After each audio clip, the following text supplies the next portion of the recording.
Hi friends, welcome to cine family 2. Guppedantha మనసు serial heroine రక్షా గౌడ.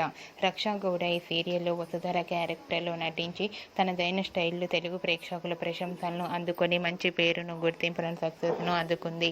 వసుధర ఈ మధ్య సోషల్ మీడియాలో చాలా యాక్టివ్గా ఉంటూ తనకు సంబంధించిన ప్రతి లేటెస్ట్ అప్డేట్స్ని ఎప్పటికప్పుడు షేర్ చేస్తూ ఉంటుంది. వసుధర అప్డేట్స్ బయటకు రాగానే బాగా వైరల్ అవుతుంటాయి. అయితే రీసెంట్గా గుప్పెడంత మనసు సీరియల్ హీరోయిన్ రక్షా గౌడ తన ఫ్రెండ్ బర్త్డే సెలబ్రేషన్స్ని చాలా గ్రాండ్గా జరిపింది. వాటికి సంబంధించిన ఫొటోస్ను రక్షా గౌడ తన ఇన్స్టాగ్రామ్లో షేర్ చేసింది. ఆ ఫొటోస్లో రక్షా గౌడ తన ఫ్రెండ్స్తో కలిసి చాలా హ్యాపీగా సరదాగా ఎంజాయ్ చేస్తూ మోడ్రన్ లుక్లో కనిపించింది. ఆ ఫొటోస్ చూసిన వారంతా బ్యూటిఫుల్ అండ్ లవ్లీ ఏంజల్ అంటూ కామెంట్స్ పెడుతున్నారు. మీకు కూడా Raksha Gowda real life latest photos మీకు నచ్చినట్లయితే మీ అభిప్రాయాన్ని మీ కామెంట్ రూపంలో తెలియజేస్తూ లైక్ చేయండి, షేర్ చేయండి. మరిన్ని ఇంట్రెస్టింగ్ అండ్ లేటెస్ట్ అప్డేట్స్ కోసం మా సినీ ఫ్యామిలీ 2 ఛానల్ని సబ్స్క్రైబ్ చేసుకోండి.